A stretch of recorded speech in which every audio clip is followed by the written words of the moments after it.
And thank you for welcoming my parents into your number. And we're already family because we all serve the same Father.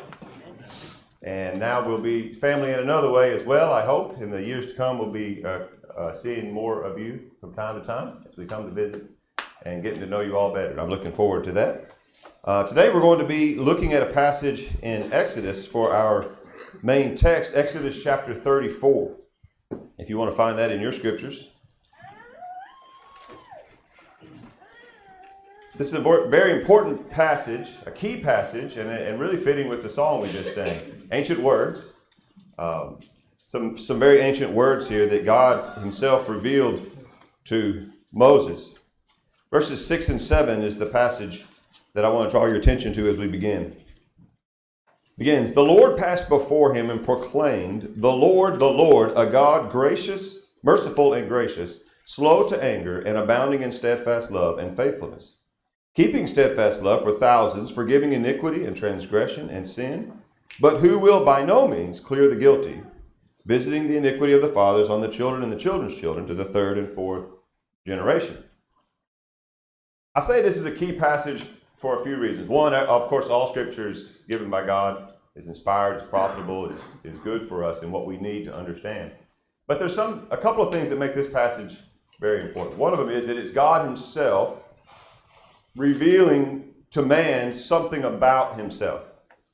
So that should really make our ears perk up. And another thing that I believe shines a light on this particular scripture is that several people of faith from this point through the rest of the scriptures will appeal to and invoke this description of God, especially a phrase that's in here that I'm going to highlight for you. I'm going to show you how it's used by several other people of faith throughout the Old Testament in various contexts.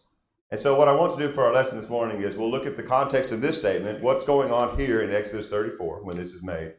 And then I want to show you some of those other places where other people of faith quoted from this and what it meant to them and how they used this. And then we'll apply this and make some application for ourselves. And that'll be the lesson this morning.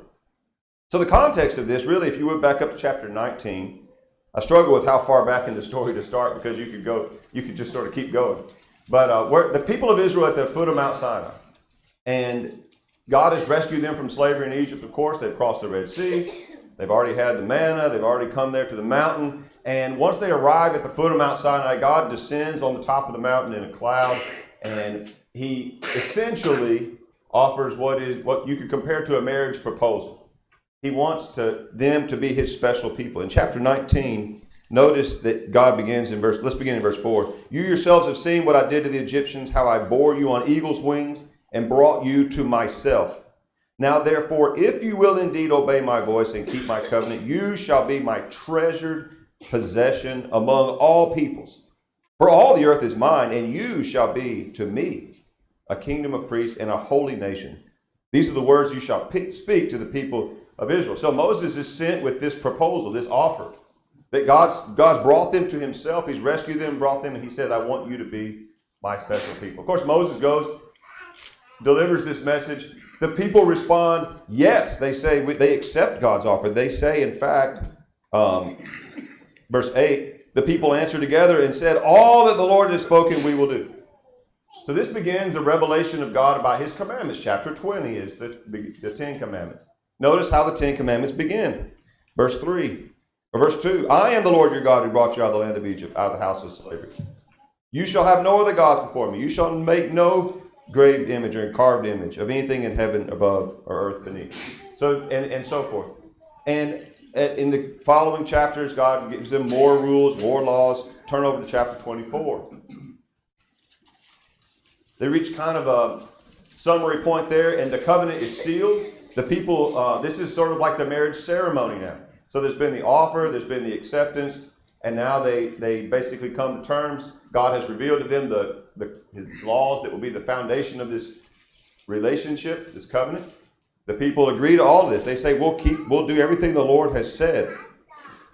And they're going to obey everything that God has laid upon them and is revealed to them. And therefore, notice in verse 7, he took the book of the covenant and read it in the hearing of the people, and they said, all that the Lord has spoken we will do, and we will be obedient. And it's sealed with a sacrifice, with blood sprinkled on the people, blood sprinkled on the book. Now they have a covenant. At the end of this chapter, Moses goes up on the mountain to receive the rest of the laws. Okay? So far, so good. It's like the honeymoon now. The people have been married. They've entered into this. It's a beautiful time. It's a beautiful scene. Now Moses goes up on the mountain, and Joshua goes with him, and he's receiving more and more rules. That gets us to chapter 33. We're getting closer and closer to our text today. Actually, 32. In 32, God says, now you need to go down because the people have broken the covenant. Now, he was only up there for a matter of weeks. And notice that the people have, verse 4, that Aaron had taken the gold from the people and fashioned it with a graving tool and made a golden calf. And the people said, these are your gods, O Israel, who brought you up out of the land of Egypt. And they bowed down before this and they worshiped it and made a feast. And God says to Moses, go down and I'm going to destroy the people. Just stand back. I'm going to just wipe them out. And this begins Moses' intercession with God on behalf of the people. Please don't destroy them. Please give us another chance. But think of how terrible this situation is. They had just entered into, God had just revealed to them, I want you to be my special people. Among all the world, I want you to be a prized possession for me. And they said, yes. And he said, okay, here's some rules. And they said, yes, we'll do everything you say. We're going to obey. We're going to be obedient. It's all great. God's going to provide for them and care for them. He's got beautiful plans for them. And they're excited about this. And they're willing to do anything God says. So he says, okay, here's rule number 1. No other gods. Rule number 2, don't make any idols or graven images, and some more rules. And then Moses goes up on the mountain to receive the rest of the rules, and within weeks, they've already broken rules 1 and 2. They've already said, we're going to make some other god because we don't know what happened to Moses. I mean, he's up there on the mountain. But forget about that. We're going to make this golden calf. This is a picture of some kind of golden calf, I believe, from Egypt. Maybe they'd been exposed to these things before. Maybe it was more familiar to them. I don't know where this idea come from. Must have been something that was in their minds. But they, in violation of the very things they just told God they would not do, they are now breaking God's covenant, and God says, stand back, I'm going to wipe them out. Now, Moses is in the process of, in a way, kind of negotiating with God. He goes back and forth and asks God to please don't wipe them out, and then asks God to please don't abandon us, please don't forsake us, please stay with us, please give us another chance. And as you recall, God accepted this and agreed that he would, because Moses asked him, he would accept Moses' petition and he would forgive the people, and he's going to continue this. He's not going to destroy them. He's going to give them another chance. In fact, they're going to renew the covenant in chapter 35, I believe, or 34. But in the middle of all this, Moses has a request. So that's the context. And Moses' request is, he wants to understand God better. It's so cool to see. So Moses, in the middle of all this back and forth, Moses starts asking God, I want to know you better. Notice in chapter 33, verse 12. Moses said to the Lord, see, you say to me, bring up this people, but you've not let me know whom you will send with me. Yet you've said, I know you by name, and you also have found favor in my sight. Now therefore, if I have found favor in your sight, please show me your ways, that I may know you. In order to find favor in your sight, consider too, this nation is your people. This is the kind of heart that God has always looked for. God has revealed to Moses, I know you, Moses, and you found favor. And Moses says, you know me, but I want to know you better. And I want to know your ways because I want to be pleasing to you. That's the kind of heart that God is looking for from all of us. In verse 17, the Lord said to Moses, this very thing you've spoken I will do, for you have found favor in my sight, and I know you by name. And then Moses says, it's almost like he takes another step forward. Please show me your glory. He's drawing near to God. He wants to see more about God. He wants to know God better. Verse 19, God said, I will make all my goodness pass before you and proclaim before you my name, the Lord. And I will be gracious to whom I'll be gracious, and I will show mercy on whom I'll show mercy. But, he said, you cannot see my face, for man cannot see me and live. And the Lord said, Behold, there's a place by me where you shall stand, and my glory passes by you. I'll put you in the cleft of the rock and cover you with my hand until I have passed by. And when I take away my hand, you shall see my back, but my face shall not be seen. Now, this is a story that probably, if you grew up in Bible class, we've all heard this story. And I remember as a kid, of course, we all try to imagine, what did Moses see? You know, what did this look like? He's there in some kind of little crevice, and somehow God passes by. And we're all kind of captivated by what did Moses see when God let him see some of himself. But I think what's more important, and what we maybe overlook, is not what Moses saw, but what Moses heard. Because notice what God said to Moses. He said, when I pass by, I will declare to you my name. No, this is verse 19. I'll make my goodness pass before you and proclaim before you my name, the Lord. So God says, okay, Moses is asked, in the midst of all this negotiating with God to please don't wipe everybody out, in the middle of all that, Moses is saying to God, I want to know you better. I want to see you. I want to see your glory. I want to know your ways. And God says, here's how this is going to work. You're going to stand in a little place. I'm going to pass by, and I'm going to tell you my name. All right, so that brings us to closer and closer to our passage. So first, Moses has to cut out 2 new tablets of stone, and then he goes up on the mountain. In verse 5 of chapter 34, the Lord descended in the cloud and stood with him there. And notice this, and proclaimed the name of the Lord. So God shows up, he comes down, just as he said, and he tells Moses his name. Now, how does he say his name? Verse 6. The Lord passed before him and proclaimed. He's telling him something. The Lord, a God merciful and gracious, slow to anger and abounding in steadfast love and faithfulness, keeping steadfast love for thousands, forgiving iniquity and transgression and sin, but who will by no means clear the guilty, visiting the iniquity of the fathers on the children and the children's children to the 3rd and 4th generation. And Moses quickly bowed his head toward the earth and worshipped. Where in all that is the name of the Lord? I think this is the name of the Lord. I think that's what he's saying. I'm telling you about myself. I'm revealing to you who I am. So many of you introduced yourselves to me, and I said hello to you. I said, I'm Eric Reynolds, and you told me your names, and it'll take a few more times for them to stick with me. But God says here, I'm going to tell you my name, Moses. And so when Moses is there and he passes by, he proclaims the Lord, a God merciful and gracious, slow to anger and abounding in steadfast love. And he tells him these things. And I believe God is saying, I'm telling you who I am. I'm introducing myself in a way. I'm revealing more about myself to you. And that's the context of this statement. Now, as we'll see in just a few moments, for whatever reason, the other characters who are going to cite this and quote from this are really going to zero in on this first phrase, which contains 4 descriptions of God's nature. Those 4 descriptions are that he is merciful and gracious, slow to anger, and abounding in steadfast love. I'm reading from the English Standard, by the way. If yours sounds, one of these words may be different depending on your translation. The idea of being merciful is being compassionate.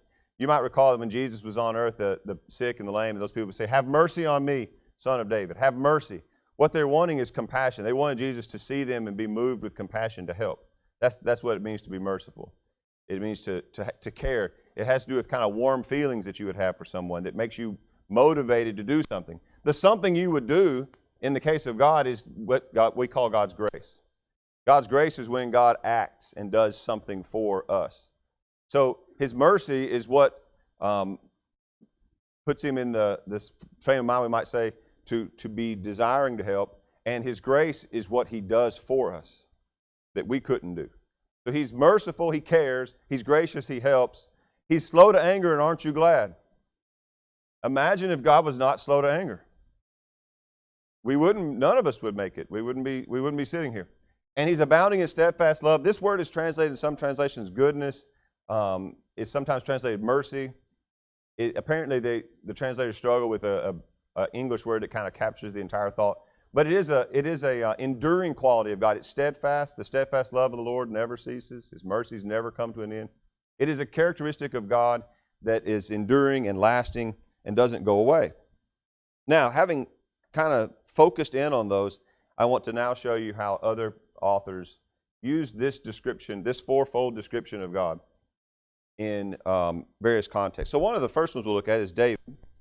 And David invoked this in more than one psalm. One of them has already been read for us this morning. I appreciate that. But Psalm 86, for example, in verse 14 beginning, O God, insolent men have risen up against me. A band of ruthless men seeks my life. They do not set you before them, but you, O Lord, are a God, merciful and gracious, slow to anger and abounding in steadfast love and faithfulness. Turn to me and be gracious to me and give me your strength. Give strength to your servant. Save the son of your maidservant. So in David's case, when he got in trouble, when he was in a dire situation and he was frightened and he needed help, he calls out to God and he invokes this name of God. He calls out to God knowing that the God he is calling to is merciful, meaning that God cares about David and David's plight. And he is gracious, meaning that God will act on David's behalf and God will do things for David. And he is slow to anger and abounding in steadfast love and faithfulness. Another place that David expounds on this is the passage that was read for us just a moment ago. If you would turn to Psalm 103, let's just look at that again because it does such a great job of kind of taking this expression and developing it. We'll begin in verse 1. Bless the Lord, O my soul, and all that is within me. Bless his holy name. Bless the Lord, O my soul. Forget not his benefits, who forgives all your iniquity, who heals all your diseases, who redeems your life from the pit, who crowns you with steadfast love and mercy, who satisfies you with good, so that your youth is renewed like the eagles. The Lord works righteousness and justice for all who are oppressed. He's made known his ways to Moses, his acts to the people of Israel. Here it is. The Lord is merciful and gracious, slow to anger, and abounding in steadfast love. He will not always chide, nor will he keep his anger forever. He does not deal with us according to our sins, nor repay us according to our iniquities. For as high as the heavens are above the earth, so great is his steadfast love toward those who fear him. As far as the east is from the west, so far does he remove our transgressions from us. And as a father shows compassion, this is the mercy part, to his children, so the Lord shows compassion to those who fear him. For he knows our frame. He remembers that we are dust. As for man, his days are like grass. He flourishes like a flower of the field. The wind passes over and it's gone. Its place knows it no more. But the steadfast love of the Lord, that's that last one, is from everlasting to everlasting on those who fear him. His righteousness to children's children, to those who keep his covenant and remember to do his commandments. The Lord has established his throne in the heavens, and his kingdom rules over all. I believe David is really, because in the very heart of that psalm is this name of God, and I believe David is expounding on that and just magnifying God and describing how God is merciful and gracious and slow to anger, forgiving, abounding in steadfast love. And so this was an important description of God that David called upon. Now, in a different context, many, many years later, the prophet Joel was warning the people about an impending judgment. God is angry. God is on the way. God's about to show up. Things are about to be bad, and that's Joel's message, is to relay this to the people of Israel.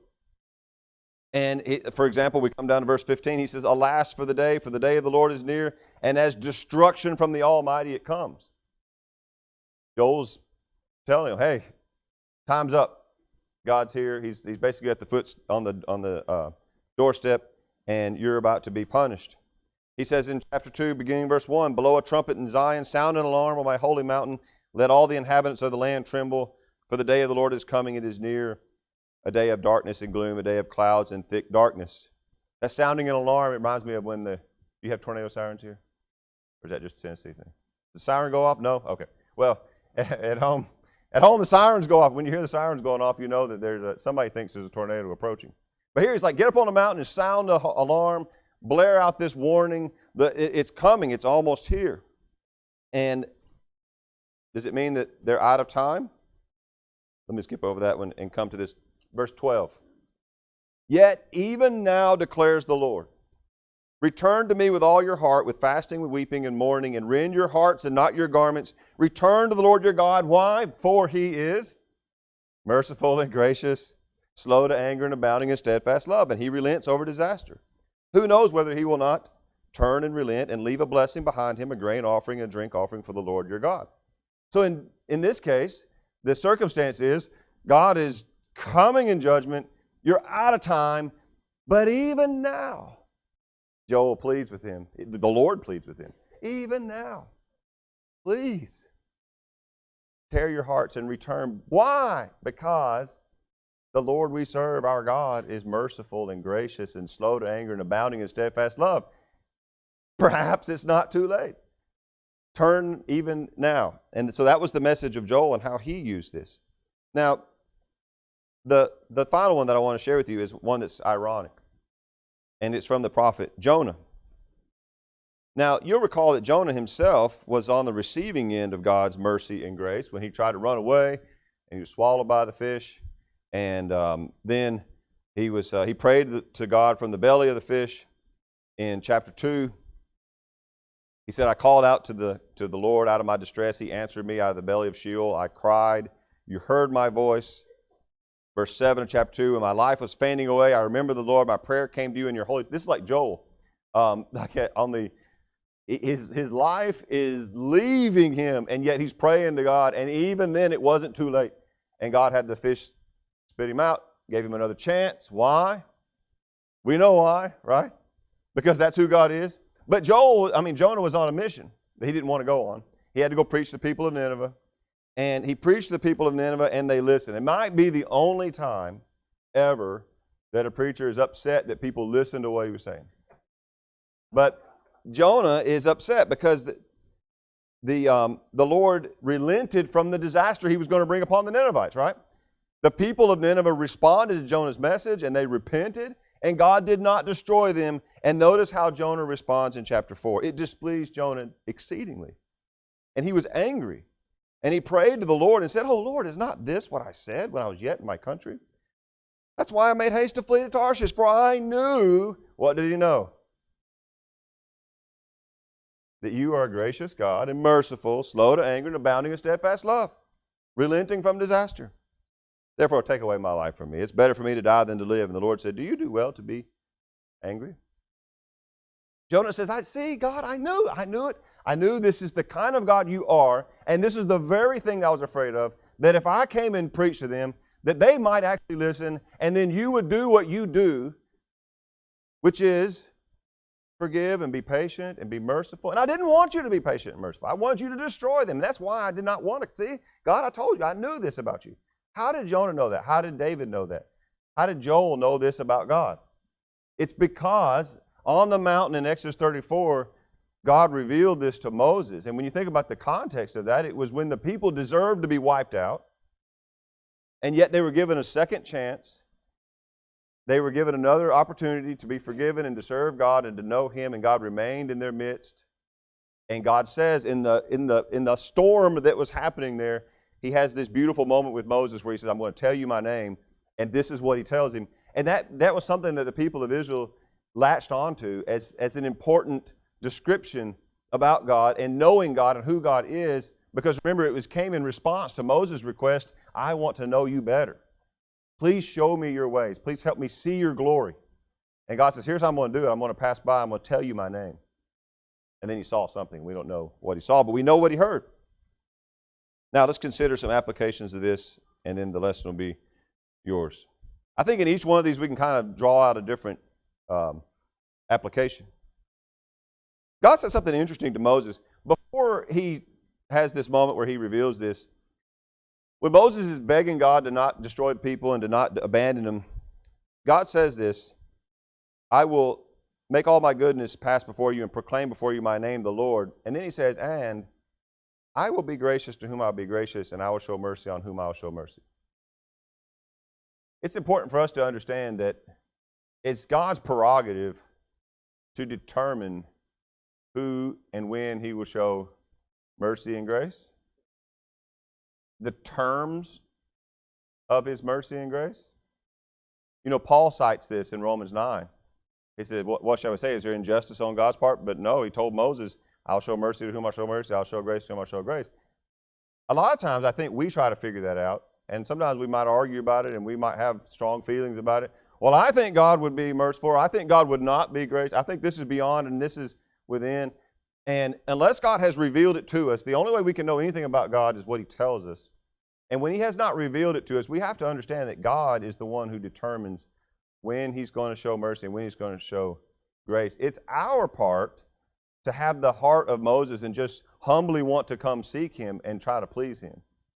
And you could never predict. In fact, in so many cases in the Old Testament especially, when the people would sin, if you pause the story before you know how God responds and tried to guess what's God going to do next, if you're me, you'd probably be right maybe half the time, maybe less. Oh, I bet he's going to. Even in this case, don't you think Aaron should have been just like killed immediately for making that golden calf? And yet he's not. But there was other consequences. And sometimes we might think that seems harsh. And other times we might think, why didn't he punish more? But the fact is, that's God's part of things. Determining His grace and mercy is what God does, and that's not our part to necessarily figure out. Our part is to listen and try to know God better like Moses did and try to serve God as best we can. When it comes to David, I think we can learn from this that we too, like David, should call on God in our moments of crisis to draw near. Why can we draw near with confidence? Because we can expect to find grace and mercy at the throne of God. We can have confidence in that because God's been telling us that about Him since at least Exodus 34. And so we, just like those people in the Old Testament, can also latch on to this description of who our God is. And therefore, and we have on top of that the offering of His Son and knowing that Jesus is there as our high priest interceding on our behalf. So we, like David, can come before God and plead our case. And I think the other thing to take away from David is David used this as a basis for praising God. We've already done that in our songs this morning. That's what we do. We recognize that God is worthy of praise, not just because He would be worthy of praise simply for the fact that He created everything. That's enough. But isn't it awesome that in addition to creating everything, the Creator is merciful and gracious and slow to anger and abounding in steadfast love? And that gives us more reason to be overflowing with praise, as David did, to take this character of God and praise Him for who He is and how He responds to man. When it comes to Joel, I think the message is clear that it's not too late. You know, Joel was given a very harsh message, a fire and brimstone. Somebody asked me before, are you a fire and brimstone? They were worrying about the mic level. Joel had one of those. He had that kind of responsibility to go deliver a very harsh message. But it had built into it this element of hope that it's not too late. I think sometimes people will give up on themselves. They think, I'm in too far. I've gone too far. I've messed up too bad. I've done too much. There's no hope for me now. I might as well not even try.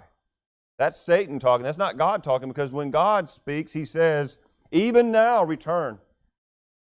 For the Lord is merciful and gracious, slow to anger, and abounding in steadfast love. It's not too late while we have breath. Even think of Jonah. His life is fading away. He cried out to God. And when it comes to Jonah, the message is that as we see God's nature revealed to us in His Word, the whole process of transformation, of sanctification, all that is us becoming like Him. And Jesus would say later, be merciful as your Father is merciful. Of course, we're supposed to stand back in awe of God and say, wow, look at who God is. But even more than that, we're supposed to try to become like that. So we should be, and what Jonah was missing was any sense of mercy and grace when it came to the Ninevites. And we wouldn't want to be guilty of being like Jonah, thankful to be on the receiving end, but stingy on the giving end of the same. So we want to try to be like our Father and be merciful and gracious and slow to anger and abounding in steadfast love. That's our challenge as children of God, to become like our Father. And we find out through His Word how to do that. Thank you so much for your good attention this morning. I'm looking forward to continuing to be with you. Perhaps there's someone this morning who has something in your life that you need to make right. Even in this lesson, maybe it's brought something to your mind then in some way that you need to respond. And we always want to offer that opportunity. If you need to have your sins washed away in baptism, you've never done that, or if you would need the prayers of the church, if there's any way that we can help, please let us know as we stand and sing.